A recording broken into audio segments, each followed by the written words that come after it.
함께 나누실 말씀은 시편 42편 1절부터 5절입니다. 고백합니다.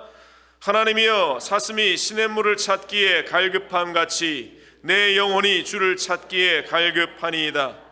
내 영혼이 하나님 곧 살아계시는 하나님을 갈망하나니 내가 어느 때에 나아가서 하나님의 얼굴을 배울까? 사람들이 종일 내게 하는 말이 내 하나님이 어디 있느냐 하오니 내 눈물이 주야로 내 음식이 되었도다. 내가 전에 성의를 지키는 무리와 동행하여 기쁨과 감사의 소리를 내며 그들을 하나님의 집으로 인도하였더니 이제 이 일을 기억하고 내 마음이 상하는도다. 내 영혼아, 내가 어찌하여 낙심하며 어찌하여 내 속에서 불안해하는가? 너는 하나님께 소망을 두라. 그가 나타나 도우심으로 말미암아 내가 여전히 찬송하리로다. 아멘. 우리 앉으시면서 자분들하고 인사 나눕니다. 우리 하나님이 당신을 너무나 사랑하십니다. 축복합시다. 우리 하나님이 여러분들을 사랑하시고 축복하십니다. 우리 하나님이 여러분들을 사랑하시고 축복하십니다. 우리 하나님께서 여러분들을 사랑하시고 축복하십니다. 네, 제가 3번이나 외쳤냐? 제가 이렇게 찬양하면서 앞에 이렇게 앉아 있는데요, 문득 이런 생각이 들었어요. 우리가 하나님 앞에 찬양하고 또 기도할 때 우리가 아멘으로 화답하는데 그 아멘의 목소리가 이렇게 들려오는데요, 우리의 자세가 이렇게 느껴지는 겁니다. 아멘 하는데요, 그 목소리의 아멘이 아유 그러든지 말든지 그냥 내가 한번 아멘 해주지, 이런 느낌처럼 제 귀에는 들렸습니다. 하나님이 말씀하실 때에 우리가 그래요, 그 말이 맞는 것 같아요 라는 느낌의 그냥 아멘과, 아니 하나님의 말씀이 맞습니다, 아멘, 하나님의 뜻대로 내가 나아갑니다 라고 외치는 것과 얼마나 하나님의 그 모습을 보면서 다르게 그 우리의 목소리를 받아들이시겠는가. 언젠가부터 우리가 아멘하며 외치는 그 음성들이 점점 우리의 예배들 가운데에 사라지고 있는 그 안타까운 모습을 보면서 하나님이 일하시든 말든, 하나님이 역사하시든 말든, 하나님이 함께 하시든 말든 그냥 내가 이 자리에 있는 것만으로도 만족하세요 라는 마음으로 우리가 예배의 자리에 있지는 않는가. 여러분들, 우리의 모습, 이 예배의 모습을 우리가 다시 한번 붙들고 세울 수 있기를 주님의 이름으로 간절히 축원을 드립니다. 우리 하나님께서 여러분들을 사랑하십니다. 우리 하나님이 여러분들을 축복하십니다. 말씀의 제목을 따라합니다. 하나님 안에서 찾은 희망. 함께 봉독한 시편 42편 1절로 5절 말씀을 중심으로 해서 하나님 안에서 찾은 희망이라는 제목으로 주시는 말씀 잠시 우리가 묵상하기를 원합니다. 여러분들의 삶에 희망을 주는 요소가 무엇입니까? 지금 여러분들은 어디서 삶의 희망을 찾아가고 있으십니까? 제가 지난 주간에 타교단에 있는 목사님들을 잠시 만나서 교제 나눌 수 있는 그러한 기회가 있었습니다. 이야기를 막 열심히 본인들의 사역, 생활, 삶에 대해서 이야기하다가 나이가 조금씩 들다 보니까 이제 이 사역을 마치고 은퇴한 후에 관한 이야기들을 우연치 않게 됐어요. 나이가 50이 되어가고 또 50이 넘으신 목사님들도 있고 하니까 은퇴 후에 어떠한 모습으로 살 것인가 라고 이야기하다가 한 목사님이 저한테 묻는 거예요. 목사님 교단에는 사역을 마치시고 은퇴한 후에 은퇴 프로그램이 있습니까? 리타이어먼트 프로그램이 있습니까? 묻는 거예요. 아니요, 저희 교단에는 그런 게 존재하지가 않습니다. 제가 그렇게 얘기하면서 목사님께 물어봤어요. 목사님의 교회단에는 그러한 은퇴가 관련된 프로그램들이 존재합니까? 물었더니요, 우리 교단은 목사님들이 다들 은퇴 후를 기대하고 있습니다 이렇게 얘기하는 거예요. 은퇴 프로그램들이 잘 되어 있어서 오히려 이 사역할 때보다 은퇴 후에 더 풍요롭고 여유로운 그러한 삶을 사시는 목사님들이 많이 있습니다 라고 이야기합니다. 그래서 은퇴 후의 삶도 별로 걱정이 없습니다 이렇게 이야기하는데, 그때 제가 저는 하나님이 지켜주시니까 저 역시 걱정 없습니다 라고 이야기하면서 왠지 마음 한켠에는 걱정이 안 되지는 않죠. 사실 리타이어 난 후에 어떻게 살아가야 할 것인가, 이런 생각들. 그런데 제가 다른 교단의 목사님들 이렇게 보면서 그들이 부러웠다는 게 아니라 왠지 그들이 목회를 이야기하고 복음을 이야기할 때는 그 눈빛이 그렇게 초롱초롱하지 않았는데 은퇴 후에 본인이 받을 리타이어먼 프로그램들을 이야기하면서 눈빛이 그렇게 초롱초롱할 수가 없었어요. 그렇게 목소리에 힘이 있을 수가 없었습니다. 그 모습을 보면서 왠지 그들이 부러운 게 아니라 마음이 좀 씁쓸해지는, 왠지 뭔가 마음이 아련해지는 그러한 마음이 들었습니다. 여러분들은 지금 어디에 희망을 두고 있습니까? 내가 은퇴 후에 받을 연금, 또 내 사업 가운데에 이루어질 어떠한 그러한 좋은 베네핏, 여러분들 거기에 우리의 희망이 있는가? 본문 시편은 다윗이 그 아들 압살롬을 피해서, 반란군을 피해서 떠나서 있던 시절의 그러한 이야기입니다. 도망다니는 자신의 삶의 현실. 다윗이 어떤 사람이에요? 그의 유년 시절부터 청년 시절부터 왕이 되어서까지 그의 중심에는 오직 야훼 하나님밖에 없었던 그 인물. 그 다윗의 모습이 위대한 것은 절망의 순간, 좌절의 현장 가운데에서도 하나님을 찾으려고, 그 안에서 하나님이 주시는 참된 소망과 희망의 끈을 놓지 않으려고 하는 그 발버둥 가운데에서 다윗의 위대함을 우리는 찾을 수 있을 겁니다.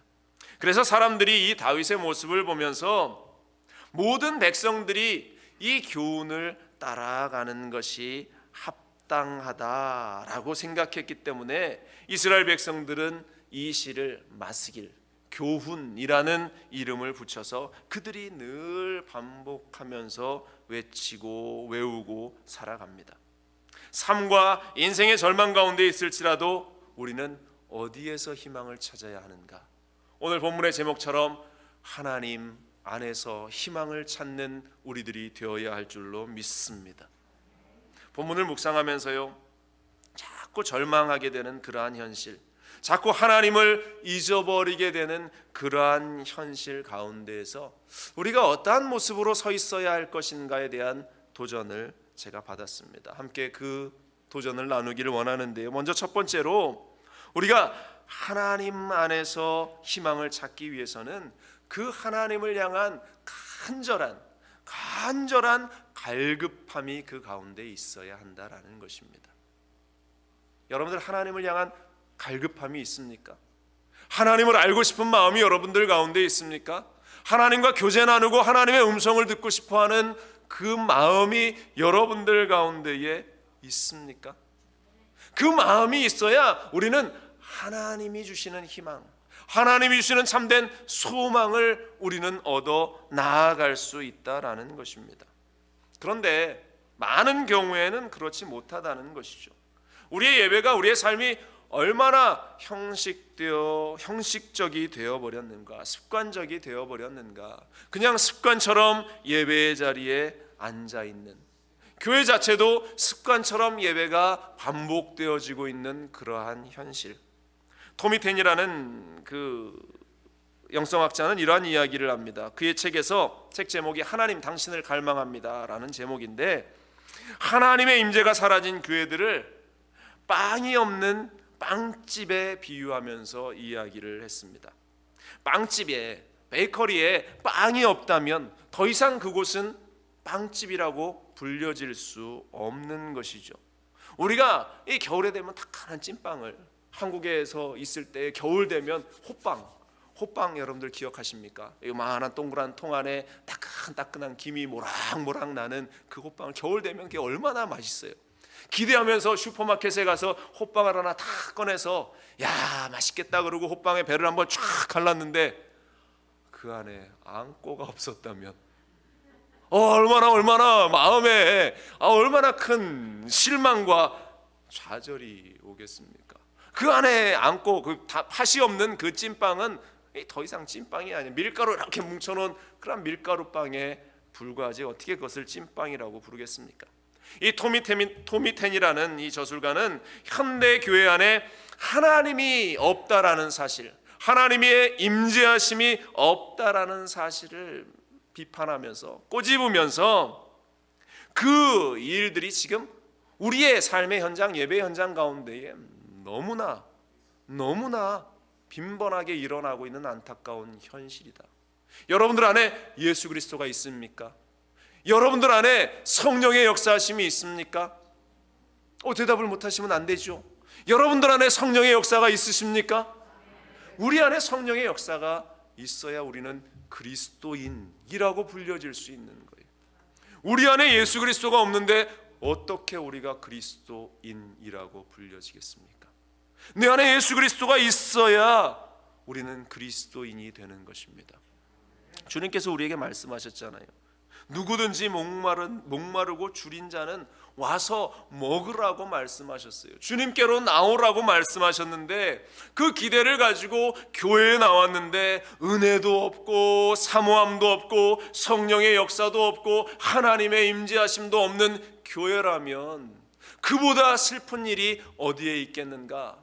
사랑하는 여러분들, 우리 순복음 중앙교회는 이 자리에 나오는 우리의 모든 삶 속에 하나님의 역사가 체험되어지는 그러한 현장이 될 수 있기를 간절히 바랍니다. 과거에 있었던 흔적만을 가지고 있는 교회가 아니라, 낡아 빠진 그러한 과거의 추억만을 가지고 있는 교회가 아니라, 정말로 살아서 생명력 있는 역사가 있는 그러한 교회, 예수 그리스도의 피로 세워진 교회, 그리스도의 능력이 나타나는 교회가 될 수 있기를, 또한 우리 성도가 될 수 있기를, 그리스도인들이 될 수 있기를 주님의 이름으로 간절히 축원을 드립니다. 제가 지난주에 시카고 남부에 있는 그 63가를 중심으로 하는 그러한 가장 빈민촌, 아마 시카고에 일평생 사시면서도 그곳에 가보지 않으신 분들이 더 많을 것이에요. 말로만 들었죠. 거기 가면 우범지대가 있고 굉장히 무섭고 낮에도 걸어다니기 무서운 지역이다. 우드롬이라는 그러한 명칭을 가진, 우드론이라는 명칭을 가진 그러한 지역인데요, 대낮에도 정말 사람들이 걸어다니기 무서운 그러한 지역입니다.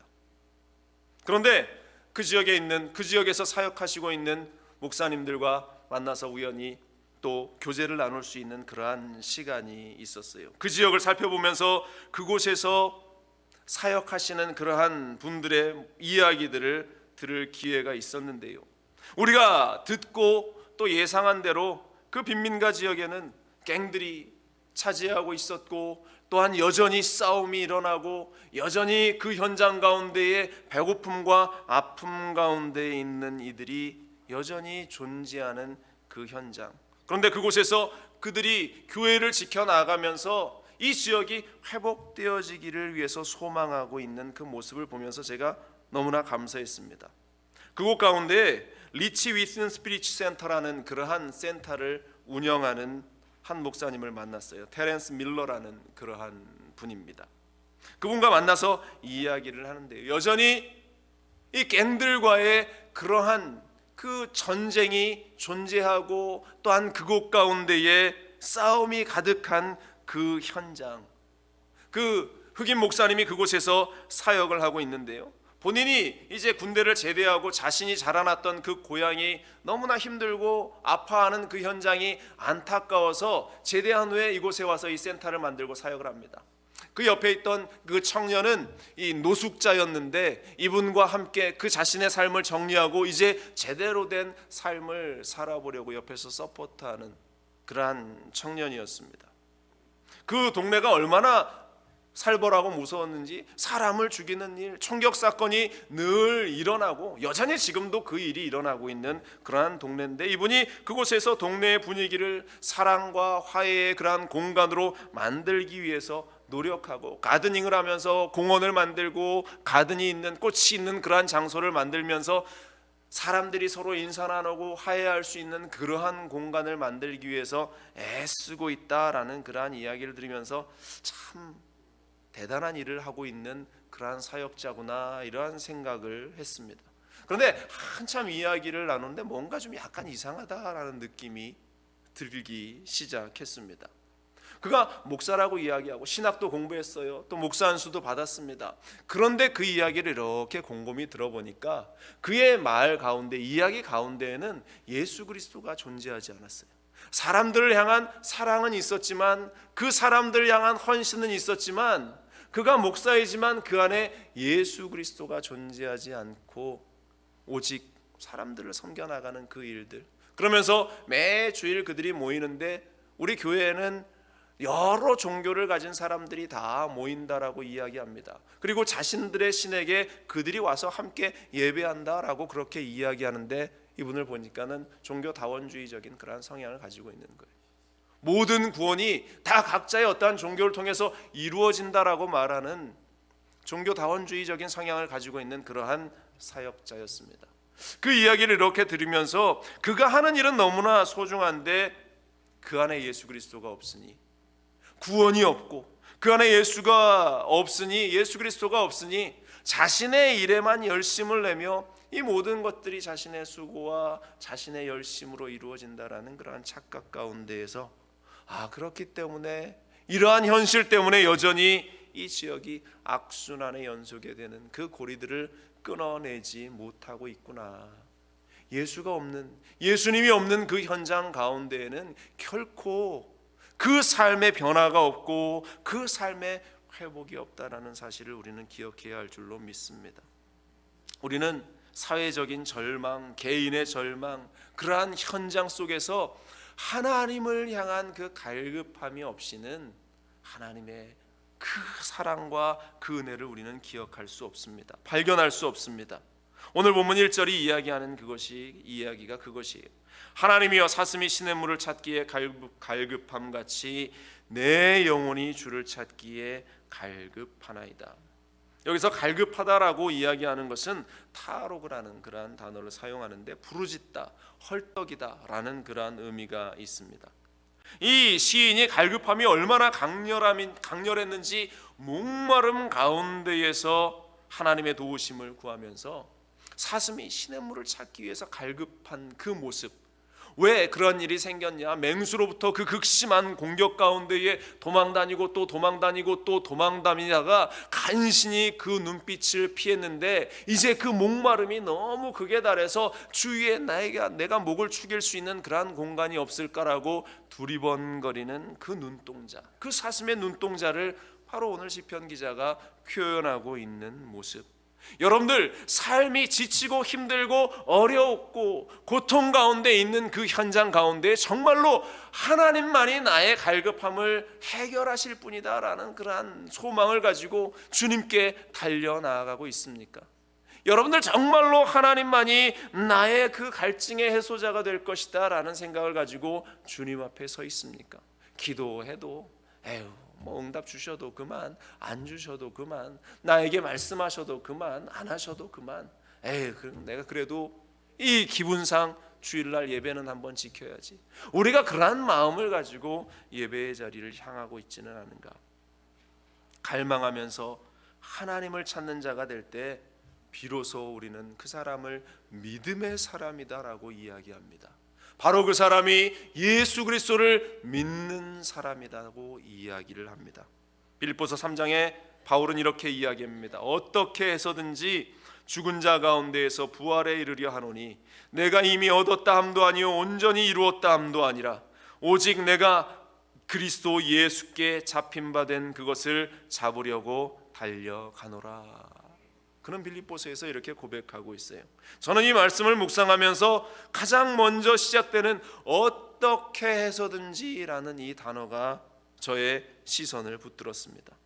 할 수만 있다면 모든 수단과 방법과 모든 것을 동원해서 내가 하나님을 의지하고 하나님만을 붙들고 나아가겠다라고 지금 바울은 그렇게 고백하고 있습니다. 여러분들, 바울과 같은 정말로 그 위대한 사도 역시, 위대한 주님의 제자 역시 구원의 반열에 서기 위해서, 하나님의 은혜를 경험하기 위해서, 누리기 위해서, 지켜나가기 위해서 어떻게 해서든지 어떠한 수단을 동원해서든지 내가 그것을 놓지 않겠다라고 이렇게 발버둥 치는데, 우리는 어떻습니까? 우리가 바울과 견주어서 얼마나 우리가 그 위치를 차지할 수 있겠습니까? 바울만큼 내가 하나님 앞에서 인정받는 사람이겠는가? 바울만큼 내가 하나님께 쓰임받는 사람이겠는가? 바울도 이렇게 어떻게 해서든지 발버둥 치는데 그러면 우리는 어떻게 해야 할 것인가? 그 답이 뻔히 나오지 않습니까? 우리는 너무나 안일하게 신앙생활을 하고 있어요. 나는 당연히 구원받겠지. 나는 당연히 천국 가겠지. 나는 당연히 죽음을 맞이하는 그때에 당연히 나는 천국에 가겠지. 과연 여러분들 그렇게 생각하는 그 당연함이 정말로 마지막 때에 여러분들 당연하게 여러분들에게 주어질 것인가? 자신만만하지 마십시오. 오늘 이 자리에 있는 여러분들 가운데에도 그 구원의 은혜를 누리지 못할 사람들이 있을는지도 모릅니다. 여러분들 그 일을 우리는 두려워해야 하는 거예요. 그렇기 때문에 어찌하여든지 어떻게 해서든지 그 구원의 끈을 놓치지 않기 위해서 우리가 발버둥 쳐야 하는 겁니다. 하나님을 향한 그 갈망을 가지고 그 눈을 가지고 하나님 앞에서 우리가 서 있어야 하는 것입니다. 사마리아 마을에 들어가신 예수님이 한 여인을 만나셨어요. 그 여인의 삶은 5명의 남편이 있었고 6번째 남자와 살고 있습니다. 성경은 구구절절 그 여인의 삶을 이야기하지 않습니다. 그러나 우리가 그 한 줄에 되는 그 이야기만 보아도 이 여인이 어떻게 살았을까? 우리는 짐작할 수 있습니다. 그 여인의 인생의 그 갈증과 목마름을 누가 채워줄 수 있었겠는가? 예수님이 말씀하십니다. 요한복음 4장 13절에 예수께서 대답하여 이르시되 이 물을 마시는 자마다 다시 목마르려니와 내가 주는 물을 마시는 자는 영원히 목마르지 아니하리니 내가 주는 물은 그 속에서 영생하도록 솟아나는 샘물이 되리라.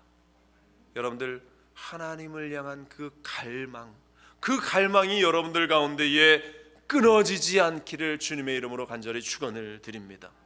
두 번째로, 그렇다면 우리가 하나님 안에서 희망을 가지기 위해서는 어떠한 일이 있어야 하는가? 예수님으로 인한 회복이 이어져 나가야 하는 것입니다. 다시 한번 질문 드릴까요? 예배에 나오는 것이 즐겁습니까? 하나님께 찬양하는 것이 기쁘십니까? 하나님께 기도하는 순간이 정말로 기다려지시고 기다려지십니까? 제가 지난주에도 이제 우리 데이튼에 있는 그 교회를 지키기 위해서 다녀왔습니다. 공항에 가는데요, 제가 참 도전받았던 게 이 공항에 갔더니 휠체어를 그 서비스하는 그러한 그 사람들이 있지 않습니까? 그 분들이 잡을 가지고 비행기에 내리는 사람들을 휠체어로 이렇게 불편하신 분들을 인도하는 분이 있었는데요, 그 사람 중에 한 사람이 제가 우연히 지나가다가 한켠에 이제 아직 자신의 타임이 되지 않아서 그 휠체어를 옆에다 세워놓고 그가 기다리고 있다가 몇 분 지나니까 그 사람이 갑자기 주섬주섬 자리에서 일어나더니 돗자리를 하나 이렇게 쫙 펴더니 그 자리에 앉아서 기도하는 거예요. 무슬림이었습니다. 자신의 시간이 됐을 때 그가 사람들이 오가던 사람들이 오가지 않던 그 자리에서 자신의 자리를 깔고 기도하는 모습을 보면서 이방 종교의 사람이지만 그 사람의 하는 그 행동 자체에는 굉장히 제가 감동을 받았어요. 그가 잘못된 신앙 가운데 하나님을 온전히 믿지 못하고 예수 그리스도를 구원자로 알지 못하는 그 안타까운 모습인 그 사람 가운데 있지만, 그가 하는 그 모습을 보면서 과연 우리 그리스도인들이 그렇게 바른 정말로 하나님을 향한, 예수님을 향한 그 믿음으로 내가 그렇게 하나님을 바라보고 있는가, 기도하고 있는가, 예배하고 있는가? 그렇지 않다면 우리의 신앙에는 반드시 회복이 필요하다라는 사실을 여러분들 기억해야 할 줄로 믿습니다. 늘 얘기하죠. 저도 옛날에는 다 해봤어요. 저도 옛날엔 산기도도 가보고요, 저도 옛날에는 금식기도도 해보고요, 저도 옛날에는 몇 시간씩 무릎 꿇어서 기도도 해봤습니다. 그러나 여러분들 다시 한번 당부드리고 부탁드리지만 우리는 과거의 영광에 치우쳐서 살아서는 안 된다라는 사실입니다. 내 신앙이 과거에 그렇게 열정적이었으면 무엇합니까? 지금은 그렇지 않은데. 내 신앙이 과거에 금식하며 기도해봤으면 무엇합니까? 지금은 하지 않는데. 그 지금 하지 않는다라는 것은 지금은 하나님과의 관계가 끊어져 버리고 있다라는 사실입니다. 예수님과는 상관없는 삶을 내가 살아가고 있다라는 증거예요. 그래서 우리는 과거를 이야기할 이유가 없다라는 것입니다. 과거를 이야기한다라는 것은 오히려 우리가 부끄러워해야 하는 것이에요. 과거에 이랬다라고 이야기하고 있다라는 것은 내가 스스로 부끄러워해야 할 일이라는 사실을 우리는 기억해야 하는 것입니다. 그래서 회복이 필요한 거예요. 회복이 날마다, 이 회복은 한 번이 아니라 날마다 회복이 일어나요. 예배를 통해서 회복이 일어나야 하는 것이고, 기도의 즐거움에 회복이 일어나야 하는 것이고, 말씀을 읽을 때 시간 가는 줄 모르고 그 말씀 가운데 빠져들어야 하는 것이고, 찬송할 때 하나님을 경배하며 예배하는 것이 정말로 기쁘고 감사한 일들로 우리 가운데에 살아나가야 하는 것이고, 그 힘을 가지고 헌신의 자리에, 봉사의 자리에, 섬김의 자리에 서야 하는 것입니다. 오늘 시편 기자의 소망을 들어보세요. 4절에 이렇습니다. 내가 전에 성의를 지키는 무리와 동행하여 기쁨과 감사의 소리를 내며 그들을 하나님의 집으로 인도하였더니 이제 이 일을 기억하고 내 마음이 상하는도다. 지금 시편 기자도 그 일을 기억한다. 지금 내가 그 일을 하지 못하고 있기 때문에 과거의 그 영광, 과거의 그 아름다웠던 일들이 자꾸만 내 안에 생생하게 기억나는데, 지금 그렇게 하지 못하는 것이 너무나 내 마음을 아프게 하고 무너지게 하고 있다라고 고백하고 있는 것입니다.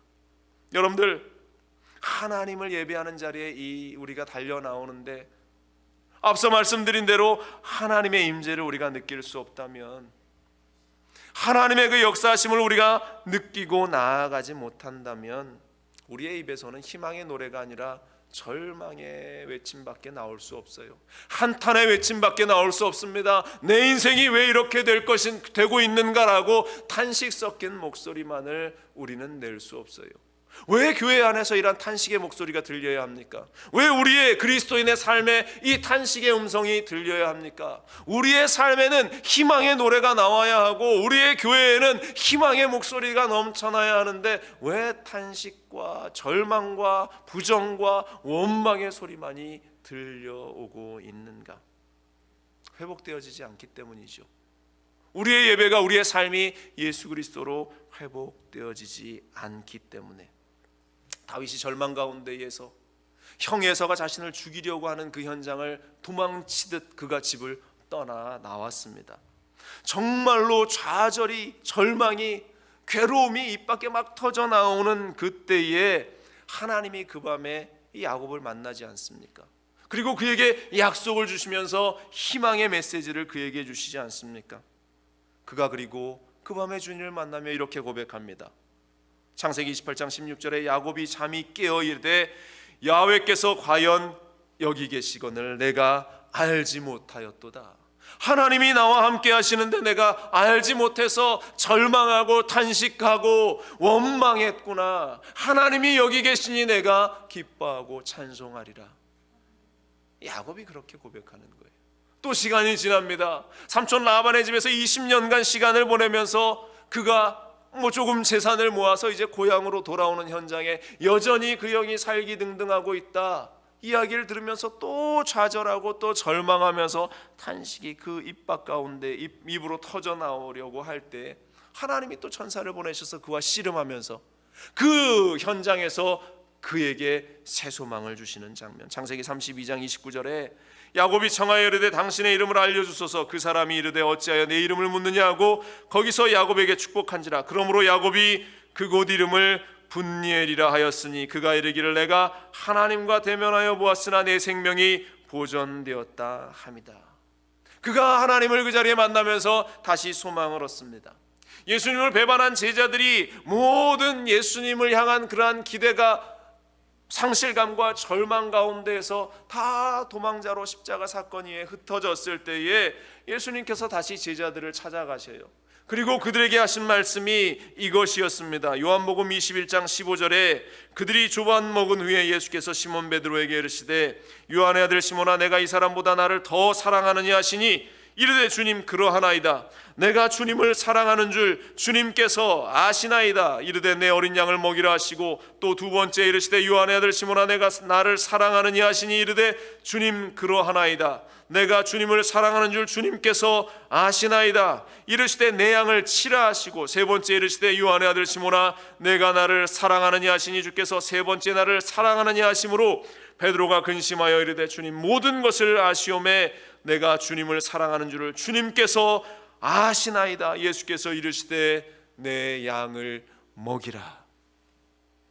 예수님께서 그들을 찾아가셔서 제자를 회복해 하셨다. 여러분들 우리 주 예수 그리스도를 만나시기 바랍니다. 오직 예수를 만날 때에, 예수님을 우리가 만날 때에 매일 우리가 만날 때 회복의 역사가 우리 가운데에 일어나는 것입니다. 그리고 세 번째로 그 주님께서 허락하신 회복을 가지고 우리가 희망을 들고 주님이 하시는 일, 하나님이 하시는 일에 우리는 동참해야 하는 것입니다. 본문 5절 보세요. 내 영혼아 내가 어찌하여 낙심하며 어찌하여 내 속에서 불안해하는가. 너는 하나님께 소망을 두라. 그가 나타나 도우심으로 말미암아 내가 여전히 찬송하리로다. 내가 여전히 찬송하리로다. 지금 시편 기자는 그렇게 외치고 있습니다. 여전히 찬송하리로다. 누구 안에서? 하나님 안에서.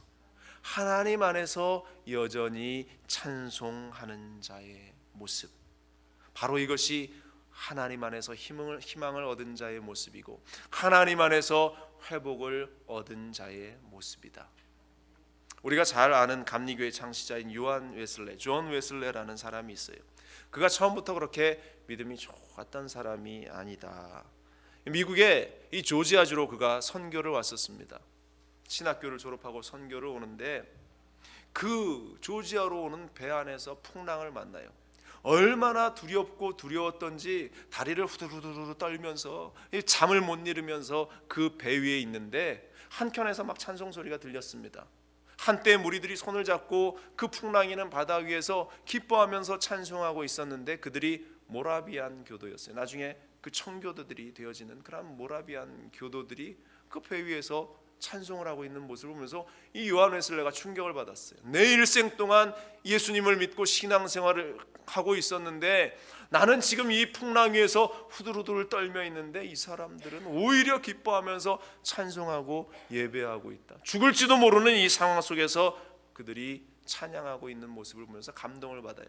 그리고 나중에 그 감동을 받았지만 그 선교의 현장 가운데 처절하게 실패합니다. 2년간의 사역을 뒤로하고 도망치듯 그가 다시 영국에 돌아옵니다.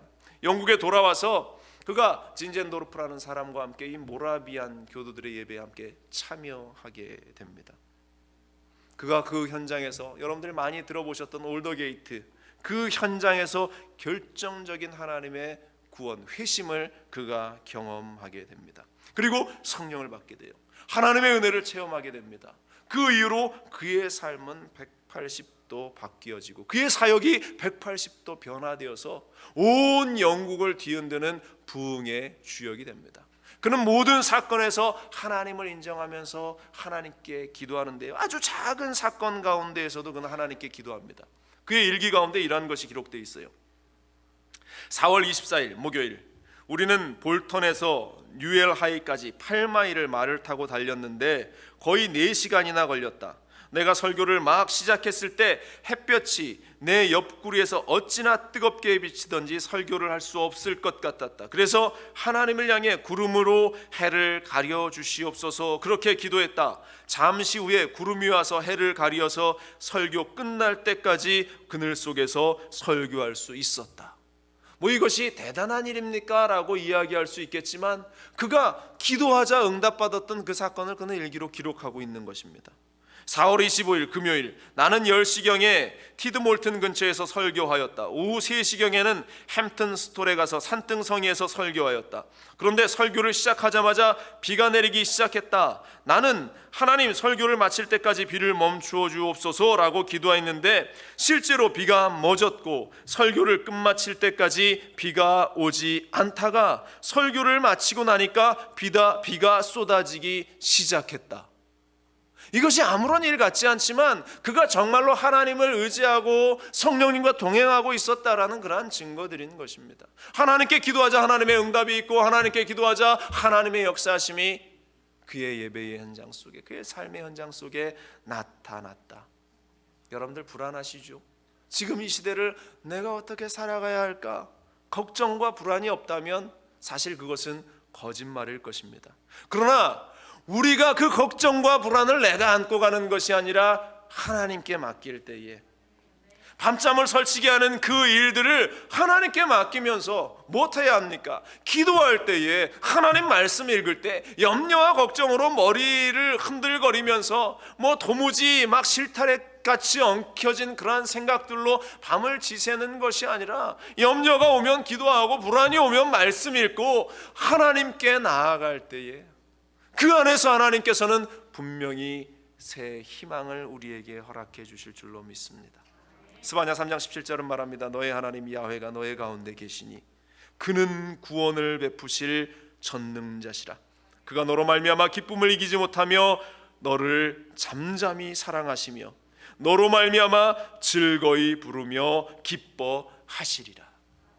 우리 하나님께서 여러분들로 말미암아 즐거워하고 기뻐하신다라고 말씀합니다. 그런 사람은 누구냐? 하나님을 향해 갈망하는 사람이고, 예수 그리스도로 말미암아 회복된 사람이고, 예수 그리스도의 주신 힘을 가지고 그 삶의 현장에서 하나님의 일에 동참하는 사람이다. 여러분들, 오늘 시편 기자가 우리에게 주시는 그 메시지를 잊지 마시기 바랍니다. 내 삶에 불안한 일이 있습니까? 내 삶에 염려가 있습니까? 하나님을 향해 갈망하며 우리 주 예수 그리스도로 회복되며 주님이 주신 힘으로 일어서는 우리가 될 수 있기를, 하나님 안에서 희망을 찾는 우리 모두가 되기를 주님의 이름으로 간절히 축원을 드립니다. 기도하겠습니다. 사랑의 하나님, 여전히 불안합니다. 여전히 무엇을 해야 할지 알지도 못합니다. 그러나 하나님이 우리의 희망이 되시고 하나님이 우리에게 새 소망을 주심을 우리는 믿습니다. 불안해하지 않게 하시고 염려하지 않게 하시고 걱정하지 않게 하시고 주님 보게 하여 주옵소서. 성령 하나님께서 우리와 함께 하심을 믿고 이 모든 말씀으로 주 예수 그리스도의 이름으로 간절히 기도합니다. 아멘.